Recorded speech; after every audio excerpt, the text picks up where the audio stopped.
Friends, welcome to Telugu education depth YouTube channel. Friends, వాళ్ళ వీడియోలో నేను మీతో డిస్కస్ చేయబోతున్న టాపిక్ ఏంటంటే ఏపీ పాలిసీ 2025కి సంబంధించి కౌన్సిలింగ్కి అటెండ్ అయ్యి సీట్ రాకపోతే ఇంటర్లో జాయిన్కి ఇంట్రెస్ట్ ఉండే వాళ్ళు 100% ఇలా చేస్తే సేఫ్గా అయితే ఉంటారు. ఎందుకు ఇలా చెప్తున్నాను అన్నది నేను వీడియోలో అయితే మాట్లాడతాను. ఫ్రెండ్స్, ఏంటి అంటే ఇప్పుడు చాలామందికి ర్యాంక్స్ అనేవి ఎక్కువగా వచ్చి ఉన్నాయి, కొద్దిమంది మార్క్స్ ఎక్కువ వచ్చినాయి, ర్యాంక్ వచ్చినాయి. ఇలాంటప్పుడు కొద్దిమంది స్టూడెంట్స్కి డౌట్ వస్తున్నది ఏంటి అంటే ఇప్పుడు మేము కౌన్సిలింగ్ అయితే అటెండ్ అవుతాం, మరి అటెండ్ అయినప్పుడు మాకు సీట్ రాలేదు, అలాంటప్పుడు మేము ఏం చేయాలి? ఇప్పుడు మేనేజ్మెంట్లో వెళ్దామంటే అంత ఫీజు పే చేయలేము, కానీ మాకు ఇంటర్లో జాయిన్ అవ్వడానికి ఇంట్రెస్ట్ అయితే ఉంది అని చాలామంది అయితే చెప్తున్నారు. సో వీళ్ళందరికీ కంబైన్డ్గా నేను ఒక సేఫ్ మోడ్లో ఒక సేఫ్గా ఉండే ఒక డెసిషన్ అయితే చెప్తాను. ఇది మీరు ఫాలో అయితే అవ్వండి, డెఫినెట్గా మీకు హెల్ప్ అనేది అవుతుంది. సో దీని గురించి వీడియోలో అయితే తెలుసుకుందాం. సో వీడియో అనేది ఇంట్రెస్టింగ్గా యూస్ఫుల్గా ఉంటుంది, పూర్తిగా చూడడానికి అయితే ట్రై చేయండి.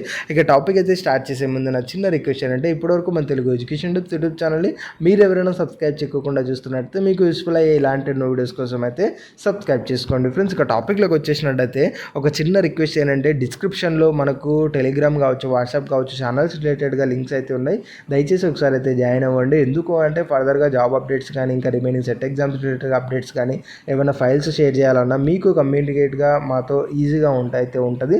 సో జాయిన్ అయితే అవ్వండి. సో ఇప్పుడు ఈ టాపిక్ అయితే మాట్లాడుకుందాం.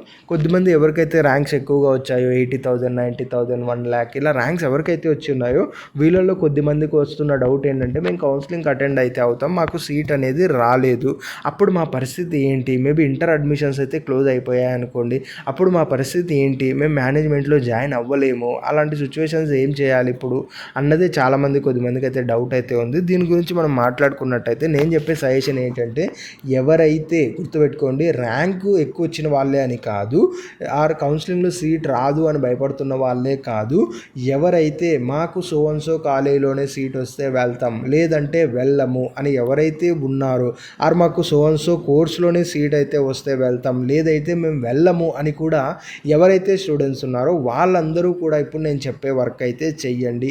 ఏం చేయాల్సి ఉంటుంది అంటే సింపుల్గా మీకు మీ లోకల్ ప్లేసెస్లో ఏదైతే ఇంటర్ కాలేజ్ ఉంటుందో అది ఏది మీకు ఇంట్రెస్టెడ్గా ఉంటుందో ఆ యొక్క కాలేజ్ ఒకసారి అయితే చూస్ చేసుకున్న తర్వాత సింపుల్గా ఆ కాలేజ్ దగ్గరికి వెళ్ళేసి అడ్మిషన్ ఫీజు అని మనకు కొంత ఫీజు అయితే ఉంటుంది, అరౌండ్ 1,500, అరౌండ్ 1,000 అలా మనకు కొంత ఫీజు అయితే ఉంటుంది.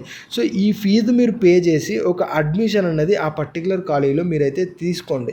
మీరు డాక్యుమెంట్స్ అయితే ప్రొడ్యూస్ చేయకండి, జస్ట్ నేను ఈ కాలేజీలో జాయిన్ అవుతాను, నేను ఇంకా వేరే ఊర్లో ఉన్నానని చెప్పో, లేదంటే ప్రజెంట్ ఇంకా డిసైడ్ అయితే అవ్వలేదు కానీ మీ దాంట్లో జాయిన్ అవ్వడానికి చూస్తున్నాను అన్నట్టు మీరు ఒక అడ్మిషన్ ఫీజు అనేది పే చేసేసి ఒక అడ్మిషన్ అనేది ఆ పర్టికులర్ కాలేజీలో మీరు కన్ఫర్మ్ చేసుకోండి. అడ్మిషన్ కన్ఫర్మ్ చేసుకున్న తర్వాత ఏమైపోతుందంటే మీ నేమ్ మీద ఒక అడ్మిషన్ అయితే ఉంటుంది. ఇప్పుడు ఎలా ఉన్నాయంటే ఉన్నట్టుండి గవర్నమెంట్ మనకు ఒక ఇంటర్ కాలేజ్లో సీట్స్ అనేవి ఫిల్ అయిపోతాయి, మనకు అనుకున్నా కూడా కొన్ని కాలేజీలో సీట్స్ అనేవి రావు, కొన్ని సిచ్యువేషన్స్లో మోస్ట్లీ వస్తాయి బట్ కొన్ని సిచ్యువేషన్స్లో రావు.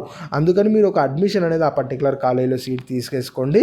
మీ యొక్క నేమ్ మీద మీకు ఒక ఐడి క్రియేట్ చేసి ఆ అడ్మిషన్ అనేది క్రియేట్ చేసి మీకు ఒక అడ్మిషన్ అనేది సపరేట్గా అయితే పెట్టు ఉంటారు.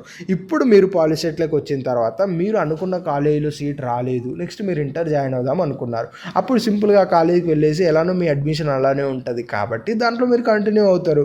ఒకవేళ మీరు పాలిసెట్లో అనుకున్న కాలేజీలో సీట్ వచ్చింది, ఆ సీటే వచ్చింది అనుకోండి, మీకు అది జాయిన్ అవ్వడానికి ఇంట్రెస్టెడ్గా ఉంది అంటే okay, well and good, inter ఏదైతే అడ్మిషన్ ఉందో అది డ్రాప్ అవుట్ కింద క్యాన్సిల్ చేస్తారు, బట్ మీకు పాలిటెక్నిక్లో కంటిన్యూ అయిపోతారు. ఒకవేళ మీకు పాలిటెక్నిక్లో సీట్ అనేది రాలేదు అనుకోండి, అప్పుడు ఏమైపోతుంది, మీకు ఎలానో ఇంటర్ అడ్మిషన్ తీసేసుకొని ఉంటారు, అందులోనూ ఇంటర్ అడ్మిషన్స్ క్లోజ్ అయినా ఆ సీట్స్ ఫిల్ అయినా మీకు ప్రాబ్లం ఉండదు, ఎందుకంటే ఆల్రెడీ మీరు అడ్మిషన్ అనేది తీసేసుకొని ఉంటారు కాబట్టి డెఫినెట్గా మీకు హెల్ప్ అనేది అవుతుంది, మీరు అలానే కంటిన్యూ అవుతారు. ఇలా పాలిటెక్నిక్ రాలేదు కాబట్టి ఇంక వదిలేస్తారు దాన్ని.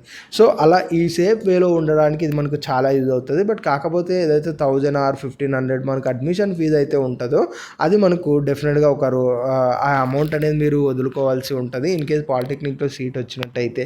సో ఇలా చేసినట్టయితే డెఫినెట్గా మాకు సీట్ రాదేమో, ఇంటర్ అడ్మిషన్స్ క్లోజ్ అవుతాయేమో అని భయపడుతున్న వాళ్ళకి యూజ్ అవుతుంది. సో కాలేజ్ సీట్ వస్తేనే వెళ్తాను లేదంటే నేను వెళ్ళానని ఎవరైతే స్టూడెంట్స్ ఉంటారో వాళ్ళకు కూడా ఈ యొక్క వే అనేది యూజ్ అవుతుంది. సో అల్టిమేట్గా 1,000 to 1,500 అనేది మీరు కొంచెం మనీ అనేది లూజ్ అవ్వడానికి కానీ దానివల్ల బెనిఫిట్ కానీ గెయిన్ అవ్వడానికి కానీ మీరు రెడీగా అయితే ఉండాలి. సో ఎవరైతే డైనమాలో ఉన్నారో ఈ పని అయితే చేయండి, డెఫినెట్గా మీకు చాలా అంటే చాలా హెల్ప్ అనేది అవుతుంది. ఇది ఫ్రెండ్స్ మెయిన్గా వీడియోలో అయితే తెలుసుకున్నది. వీడియో నచ్చినట్లయితే లైక్ చేయండి. మరి ముఖ్యంగా మన తెలుగు ఎడ్యుకేషన్ డెప్త్ యూట్యూబ్ ఛానల్ని మీరు ఎవరైనా సబ్స్క్రైబ్ చేయకుండా చూస్తున్నట్లయితే మీకు యూస్ఫుల్ అయ్యే ఇలాంటి వీడియోస్ కోసం అయితే సబ్స్క్రైబ్ చేసుకోండి.